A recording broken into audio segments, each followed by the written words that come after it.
Assalamualaikum warahmatullahi wabarakatuh. Waalaikumsalam warahmatullahi wabarakatuh. Gimana kabar anak-anak semuanya? Baik, Bu. Ya, Alhamdulillah baik, Bu. Baik, Bu. alhamdulillah. Masih semangat ya belajar di rumah ya?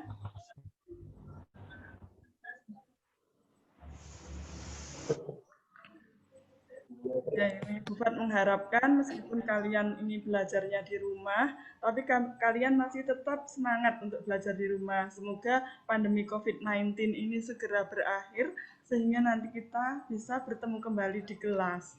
Nah, sebelum kita mulai KBM pada hari ini, Bufat minta salah satu untuk memimpin doa kepada Mbak Cinta. Dimohon untuk memimpin doa agar kegiatan KBM pada pagi hari ini bisa berjalan dengan baik. Kepada Mbak Cinta dipersilahkan.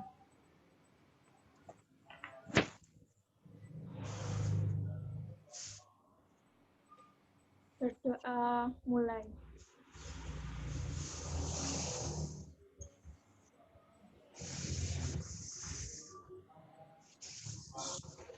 Selesai. Amin ya robbal alamin. Terima kasih Mbak Cinta sudah memimpin doa. Semoga kegiatan belajar mengajar pada hari ini bisa berjalan dengan baik dan kalian mendapatkan ilmu yang bermanfaat untuk bekal hidup kalian di masa depan nanti. Nah, sekarang Ibu mau tanya ya, ini sudah di-download ya materinya Ibu di Jogja Belajar Kelas? Yang analisis modal usaha.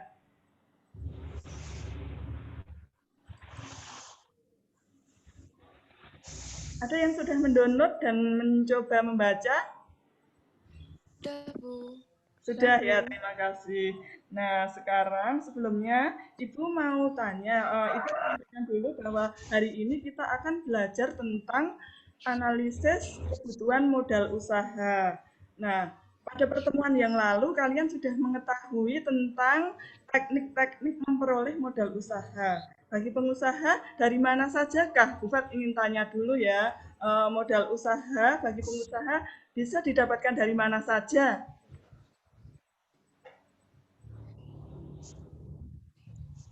Coba Mbak Anindya Putri, dari mana pengusaha bisa mencari sumber modal?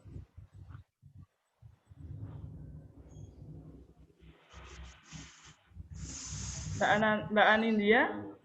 Atau yang lain coba Mbak Faisa?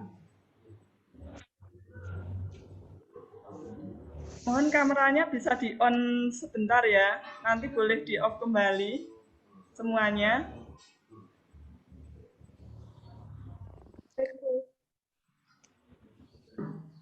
Ya, ini Bufat akan foto ya, ambil tangkapan layar untuk dokumentasi. Nah, ini juga setiap kegiatan belajar mengajar itu dilaporkan ke Waka Kurikulum. Jadi biar laporannya rapi ya hari ini. Silahkan kameranya di-on semuanya.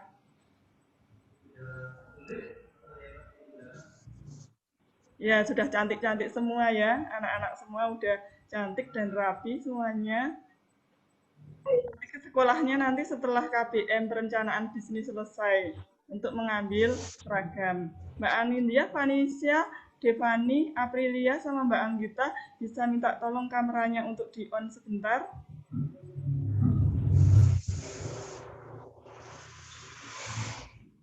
Nah, sekarang ini Bufat foto ya. Ini ya, satu, senyumnya yang manis semuanya. 1, 2, 3. Ya, terima kasih.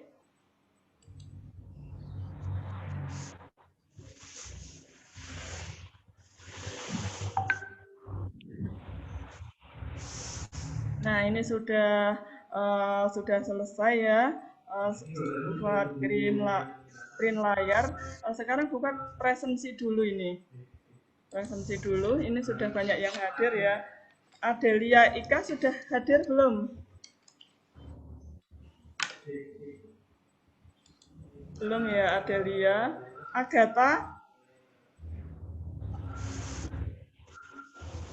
Agatha juga belum. Ini Mas Ardan ini sudah datang. Mas Amri.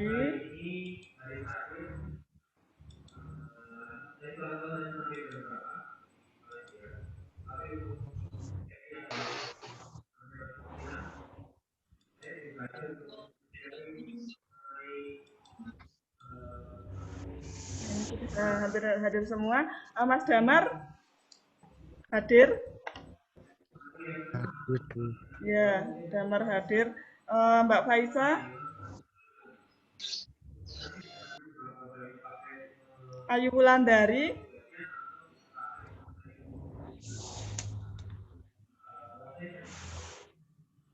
Afisa? Iya, ini sudah hampir semuanya, tidak Ibu panggil satu-satu. Mohon untuk presensi, nanti silahkan di Jogja Belajar, itu sudah Ibu posting tugas, silahkan kalian nanti presensi di Jogja Belajar kelas. Nanti setelah web meeting ini selesai. Nah, sudah ya, sekarang ini kembali kita menuju ke materi ya, bahwa kalian sebagai calon pengusaha sukses, kalian harus mengetahui, harus bisa menganalisis kebutuhan modal yang akan kalian perlukan dalam membuka suatu usaha. Nah, setelah kita menentukan kebutuhan modal, baru nanti pengusaha harus menentukan sumber pendanaan yang tepat. Misal, kita mau cari dana memodali perusahaan kita dari mana? Ataukah dari tabungan, ataukah dari orang tua, atau kita mau berhutang di bank? Nah, kita harus bisa menganalisis yang tepat ya, dari mana dana tersebut akan kita penuhi dan berapa besar dana yang kita perlukan dalam membuka suatu usaha. Nah, ini sekarang hari ini kita sebelum pelajaran ini Bu Fat akan menyampaikan PowerPoint dulu ya. PowerPoint silahkan diamati. Semoga kalian nanti menjadi lebih semangat ya. Ini ada sebuah kisah sukses ya, seorang pengusaha. Ya, kalian tahu enggak dengan produk yang namanya Indomie? Atau tadi yang ada yang sarapan Indomie. Ada nggak yang sarapan Indomie tadi?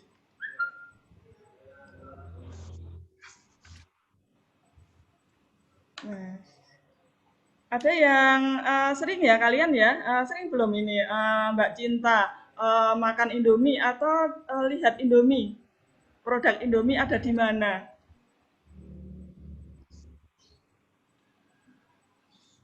Mbak Faisa udah sering ya lihat Indomie ya? Sudah, Bu. Sudah. Nah, sekarang ini siapa kalian apakah tahu siapakah sih sosok pengusaha Indomie yang memiliki produk yang diterima hampir di seluruh lapisan masyarakat Indonesia? Siapa sih dia dan bagaimana kisah suksesnya? Kita akan tampilkan dalam video berikut.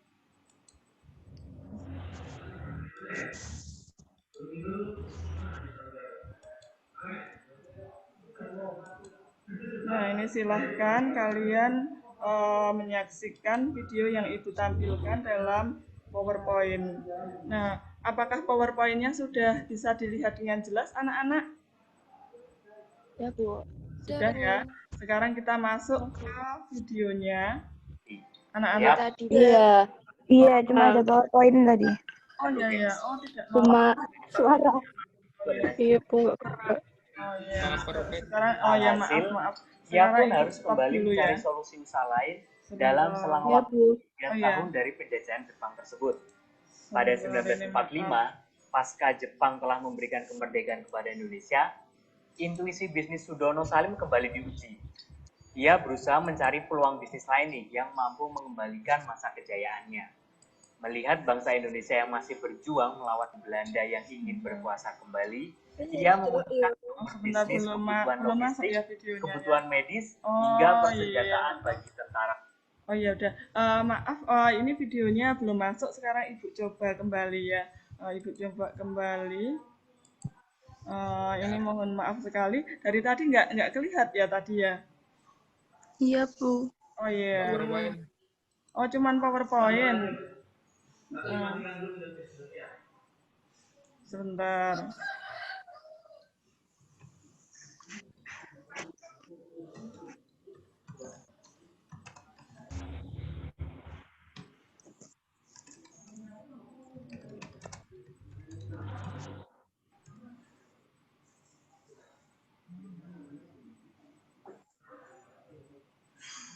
Sebentar. Oh iya ini Bu Fat coba tampilkan kembali ya. Semoga sekarang ini nanti ini bisa lancar dilihat.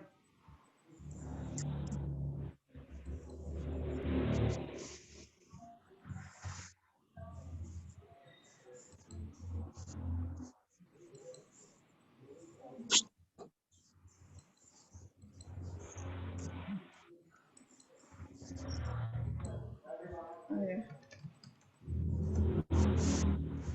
Ya ini mohon maaf ya anak-anak ya ini ada sedikit kendala. Oh iya ya, sekarang ini Ibu juga coba kembali untuk langsung Ibu tampilkan dari layarnya YouTube ya. Kita lihat sama-sama, semoga ini bisa lancar.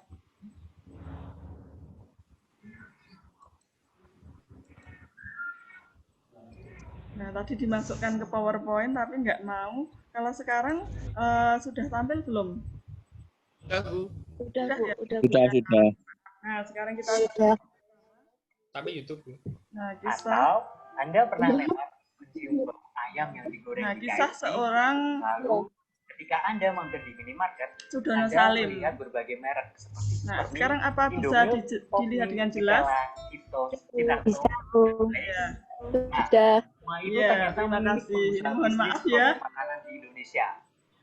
Nggak apa-apa. Ya, slow, Bu. Iya. Siapa lagi kalau bukan Grup Salim? Bisa dikatakan hampir semua orang Indonesia pernah mencicipi produk makanan buatan Indofood hingga Bogasari. Bisnis Salim Group ini begitu menggurita ya, gak hanya jadi penguasa bisnis makanan, namun juga merambah ke bisnis perbankan.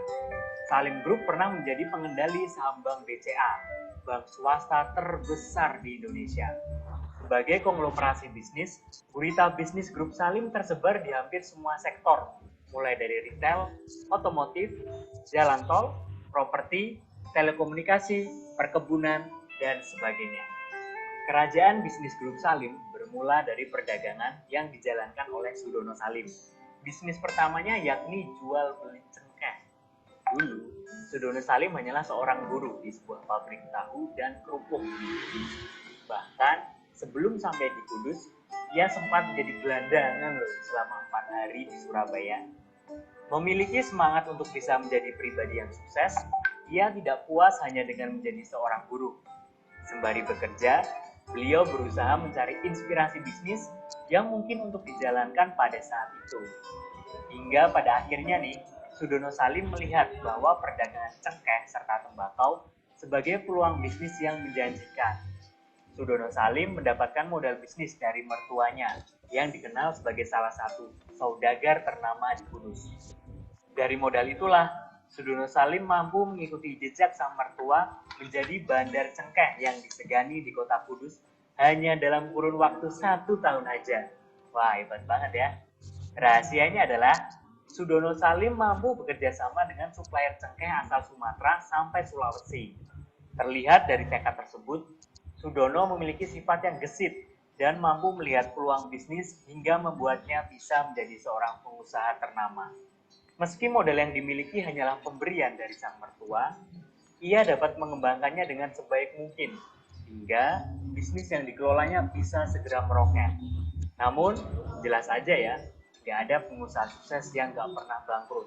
Sudono Salim harus mengalami pengalaman pahit nih, karena bisnis cengkeh yang dikelolanya tersebut bangkrut. Bukan dari kesalahannya sendiri.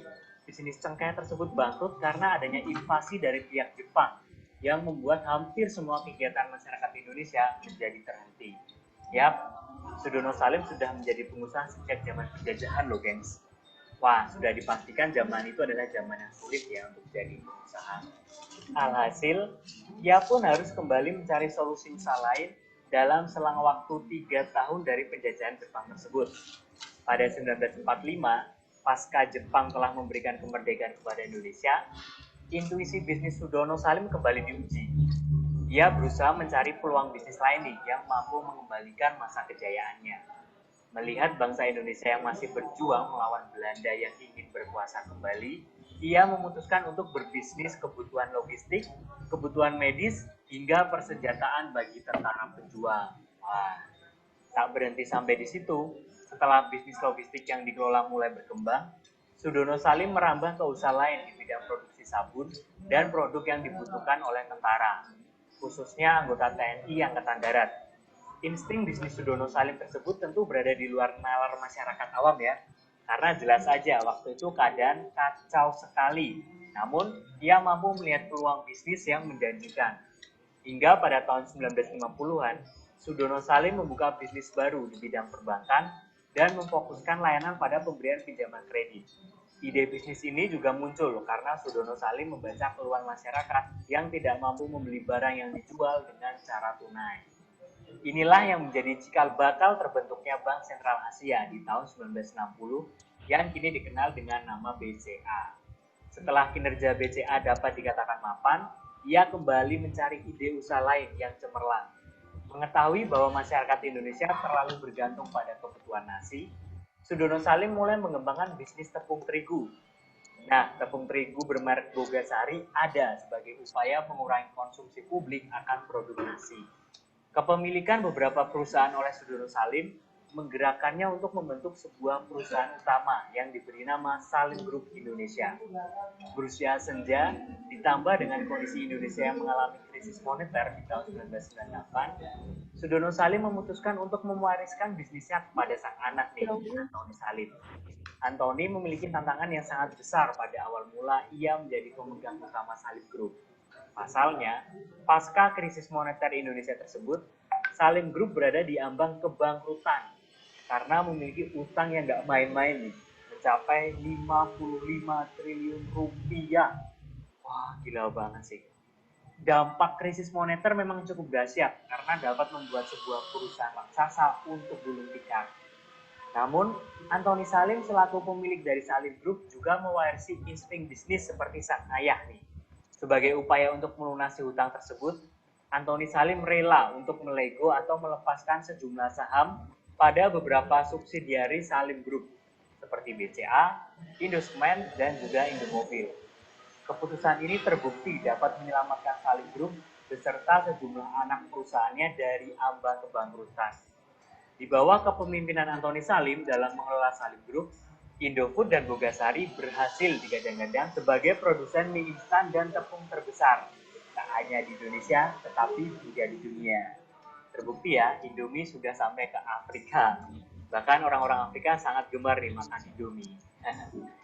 Hal ini tentu menjadi bukti nyata bahwa masa kejayaan Salim Group telah kembali hingga saat ini. Bahkan, sama halnya keputusan yang dilakukan sang ayahanda, Antoni Salim juga mulai mengembangkan bisnis di sektor yang berbeda. Kini, Salim Group telah menjadi salah satu perusahaan raksasa dan paling berpengaruh di Indonesia. Mendengar kisah di atas, emang benar sih ya, kalau pengusaha itu harus jadi gila dulu ya. Karena grup Antoni Salim bisa bertahan walaupun di saat krisis perang dan krisis moneter sekalipun. Kalau Anda gimana? Tertarik menjadi pebisnis? Sampaikan pendapatmu di kolom komentar.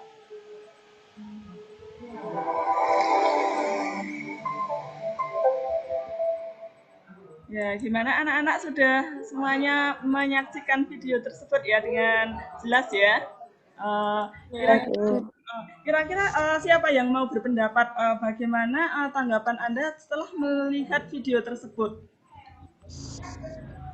Ya, ini keaktifannya buat nilai, jadi siapa yang berkomentar, siapa yang berpendapat, ini ada nilai plusnya. Kalau hadir itu pasti, kalau KKM-nya 75, nanti keaktifan di sini bisa 20, jadi nilainya 95.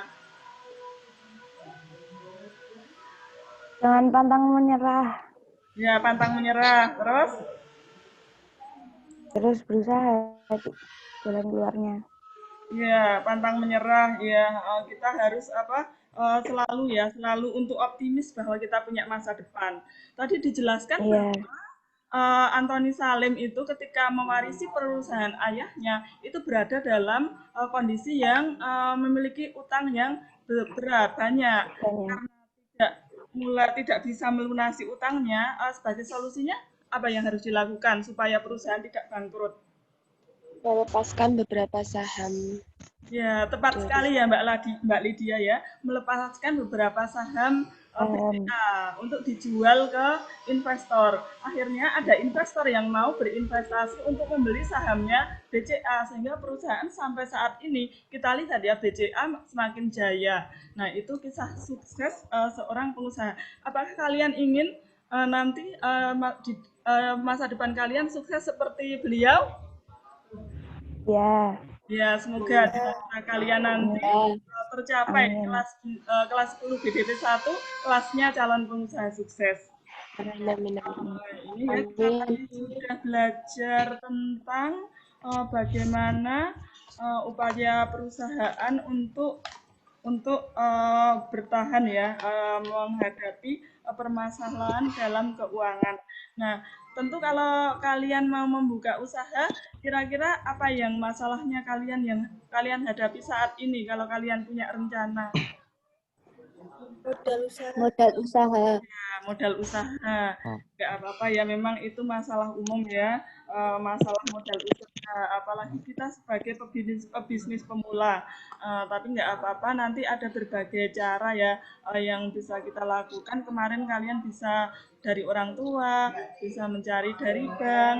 Nah, nanti tugasnya adalah membuat perencanaan modal pada pertemuan hari ini. Nah, sekarang Ibu sampaikan materi dulu dalam PowerPoint berikut, biar kalian nanti lebih jelas.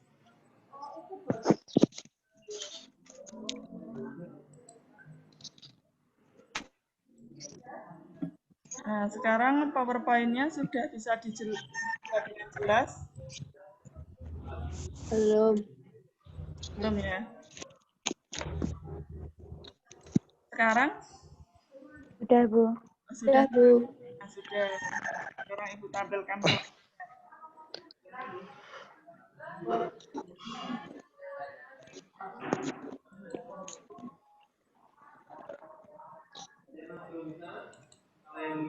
Tujuan pembelajaran pada pertemuan hari ini adalah yang pertama, setelah mempelajari materi pada pertemuan hari ini, diharapkan kalian mampu apa saja yang harus kalian bisa. Yang pertama, analisis dengan tepat. Nah, jadi nanti ditentukan kalian perlu modal berapa untuk membuka usaha. Kemudian, menentukan kebutuhan modal perusahaan dengan tepat.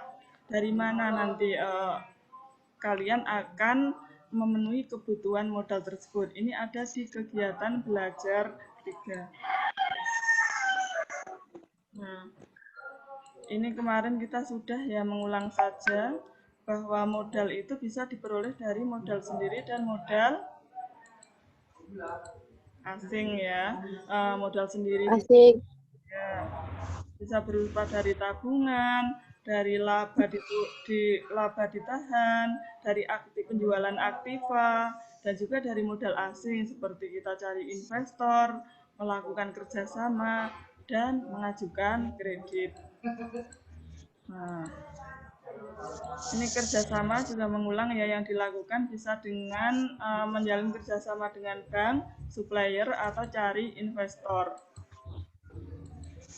Kemudian bisa juga dengan melakukan pinjaman dari bank. Terus, nah ini yang belum ini ya persyaratan pengajuan kredit. Nah, nanti ketika kalian ingin mencari modal di bank, ini apa saja yang bisa kalian siapkan? Yang pertama, pemohon kredit bahwa kalian itu adalah usaha, benar-benar memiliki usaha dan dananya digunakan untuk usaha, bukan untuk senang-senang ya. Yang kedua, memiliki jaminan. Seperti apa saja yang bisa dijaminkan?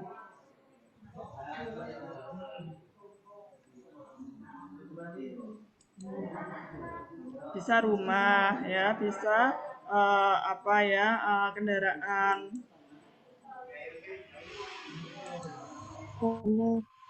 Iya, tabungan nggak jadi ke sini lagi ya. Nah,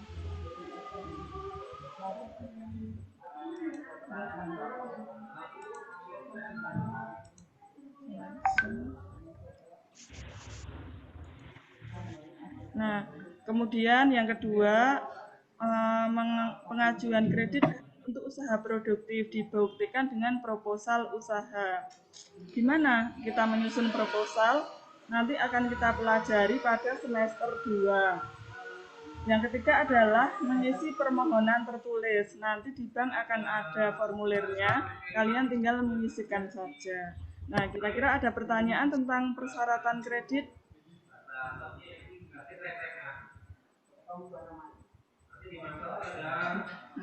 Selanjutnya, ya, prosedur pengajuan kredit. Yang pertama datang ke bank secara langsung. Kemudian mengajukan permohonan tertulis disertai dengan dokumen yang diperlukan. Yang ketiga menyampaikan keterangan lengkap tentang usaha yang dijalankan. Nah, dokumen yang diperlukan sebagai berikut: akta pendirian usaha. Nah, seperti itu contohnya ya, ini contoh di samping itu ada contoh akta pendirian usaha yang kemarin kita sudah pelajari di surat izin usaha. Terus KTP, nanti kalau kalian sudah 17 tahun kalian juga punya. Terus itu SIUP dan AMDAL.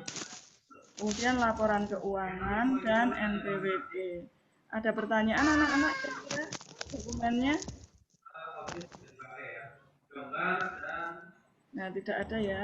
Sekarang lanjutkan lagi pertimbangan dalam persetujuan kredit.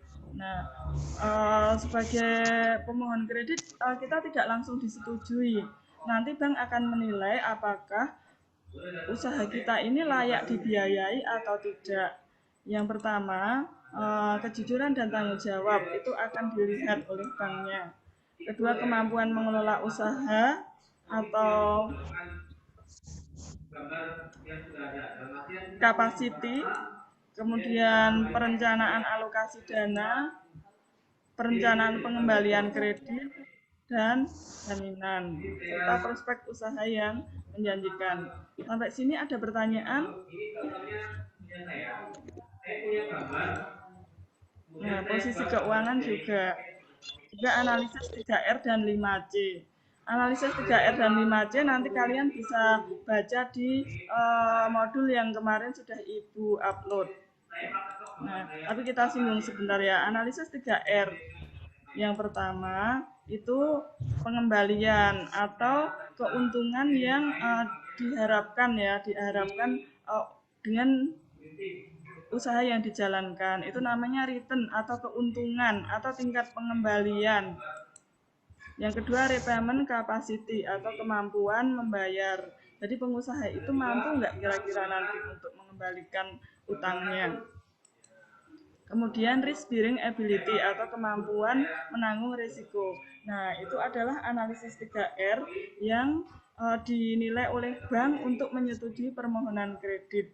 Kira-kira ada pertanyaan nggak tentang analisis 3R? Nah, sudah ya, kalau nggak ada. Kemudian analisis 5C itu meliputi karakter atau kepribadian, kemudian kemampuan mengembalikan usaha, mengelola usaha atau capacity, permodalan atau capital, dan kolateral atau jaminan, serta condition of economic. Nah, sampai di sini dulu. Ini Zoom meeting-nya sudah hampir habis karena sudah hampir 40 menit. Ada pertanyaan enggak?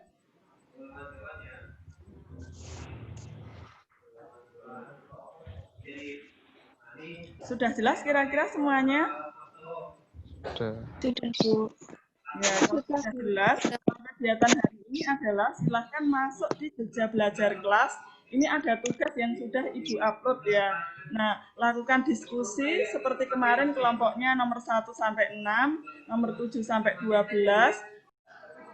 Ya, gimana anak-anak tadi hasil diskusinya sudah bisa berjalan dengan baik ya untuk diskusinya. Silahkan, ini ada Mbak Aurelia, Mbak Erin Aurelia, Mbak Ayuri Putih, Ya, ini Mbak Faisa akan menyampaikan hasil diskusi kelompoknya ya.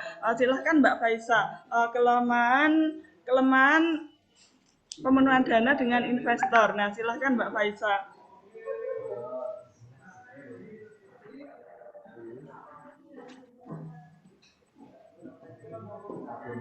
Bisa itu Bu, bisa bocor karena apa ya?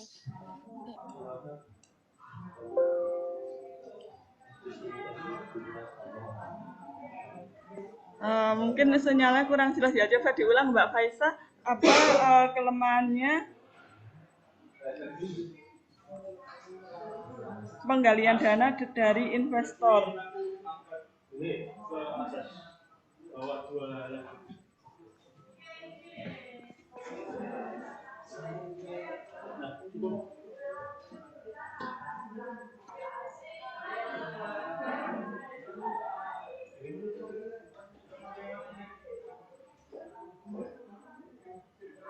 Iya, nah ini ya Mas Amri juga, Mas Deka Surya ini tadi katanya mau presentasi tentang usaha ikannya ya. Kenapa ini belum gabung? Masih ditulis-tulis mungkin nanti.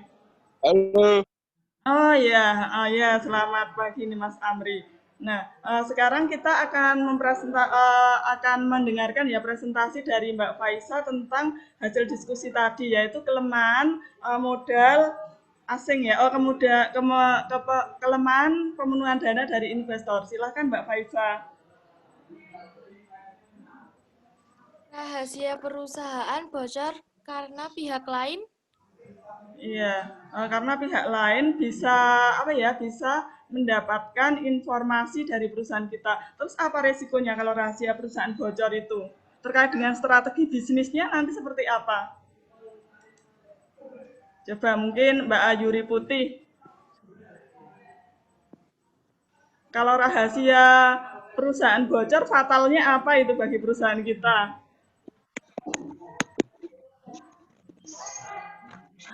Bocornya strategi itu, bisnisnya itu. Iya, sehingga Jadi bisa nanti ditiru perusahaan lain. ya, tepat sekali ya. Strategi perusahaan kita akan ditiru sehingga nanti kita akan kalah ya dalam persaingan. Nah, seperti itu. Nah, jadi menurut kalian bagus tuh ya, sepenuhnya bagus tidak dengan kita mencari investor?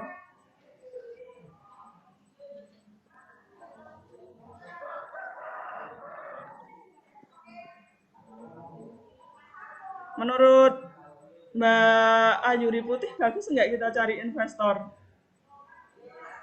Ya, ada bagusnya juga, Bu.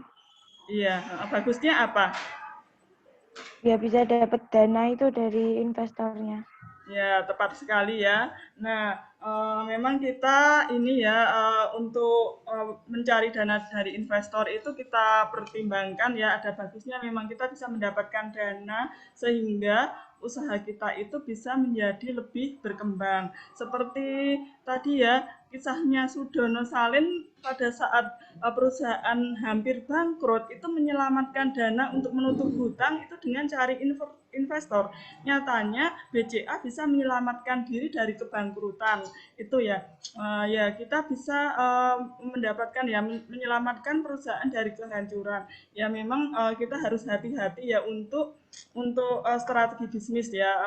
Misal kita menjanjikan perjanjian dengan investor, mana saja yang boleh dipublikasikan, mana yang tidak, seperti itu. Nah, sudah ya. Kira-kira sudah paham belum ini kelemahan metode pemenuhan dana dari investor?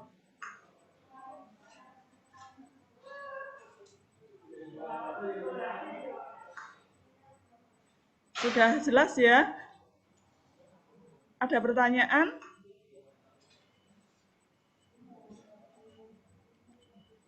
Ya, ini Mbak Ayuri Putih ada pertanyaan?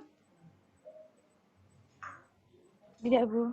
Tidak, kalau tidak ada pertanyaan, kita simpulkan aja bahwa sebagai pengusaha sukses kita harus bisa menentukan kebutuhan modal perusahaan. Nah, kita harus bisa menentukan berapa modal yang diperlukan untuk keperluan usaha. Kita rinci dulu ya. Yang pertama itu kebutuhan modal kerjanya. Misal usaha warung makan itu kita rincikan ya nanti ya berapa bahan baku yang diperlukan dalam tiap hari, kemudian perlengkapannya seperti piring, sendok, gelas, kemudian nampan dan lain-lain ya.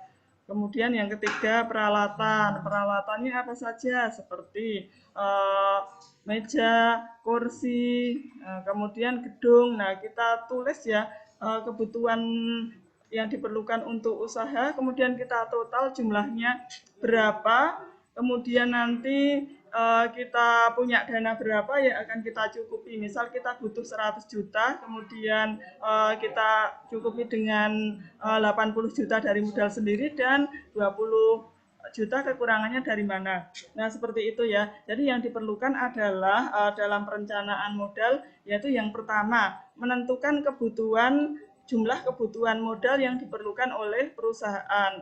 Yang kedua, menentukan sumber pendanaan modal usaha perusahaan.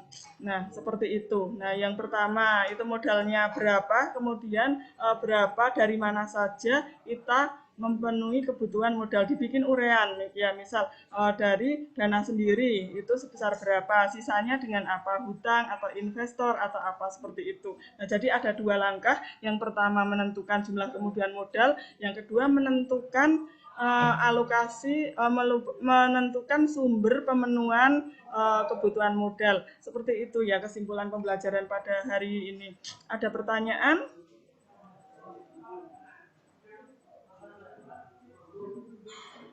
Ya, Bu Fatanya ada pertanyaan enggak? Tolong dijawab dulu ya semuanya ya. Tidak, Bu. Ya, kalau tidak ada, ini nanti kita lanjutkan ke semester 2 ya, materi pada semester ini sudah selesai. Nanti kita lanjutkan analisis modal usaha. Nanti kalau untuk ada yang kesulitan dalam, ada yang belum jelas, boleh ketemu Bu Fat untuk janji ketemu di sekolah, nggak apa-apa, asal jangan berkerumun ya. Jadi minggu depan kita sudah selesai untuk materi di semester ini, siap-siap kalian untuk belajar di penilaian akhir semester. Nah, sebagai refleksi, Bu Fat mau menanyakan kira-kira masih ada materi yang belum jelas tidak? Sudah jelas, Bu. Ya sudah jelas, berarti ini sudah paham semuanya ya. Kalau sudah, minggu depan kita sudah tidak ada pembelajaran lagi dan persiapan ulangan umum. Untuk penilaian akhir, penilaian yang ketiga silahkan nanti dikerjakan di Jogja Belajar Kelas. Nah, ini waktunya Bu Fat batasi hari ini ya sampai nanti malam. Jadi silahkan nanti tesnya dibuka. Ini waktunya 20 menit ya. Jadi kalian belajar dulu kira-kira sudah siap mengerjakan ulangan baru submit. Karena nanti kalau di tengah-tengah itu belum selesai ditinggal nanti sistemnya akan menilai karena waktunya itu cuma 20 menit ya. Kira-kira sudah jelas? Itu yang dikerjain yang dievaluasi. Yang di penilaian. Penilaian penilaian. siklus 3. Oh ya. Ya. Penilaian apa, Bu? Penilaian siklus 3 judulnya. Oh iya. Ya, sama tugas yang diupload di Jogja Belajar di halaman tugas. Nah, untuk kesimpulan pembelajaran pada kesimpulan diskusi pada pertemuan ini. Kalau sudah, cukup sekian dulu ya anak-anak. Jangan lupa. Berarti PAS-nya sampai bab 4 ya, Bu? Iya, PAS-nya sampai bab 4. Kemudian nanti kita masuk ke bab 5 itu untuk mulai materi studi kelayakan bisnis ya. Karena ini sudah akhir pertemuan, Bu Fat berharap nilai di raport kalian semuanya nanti baik ya. Nah, cukup sekian dulu. Wassalamualaikum warahmatullahi wabarakatuh. Waalaikumsalam warahmatullahi wabarakatuh. Satu. Silahkan boleh live semuanya.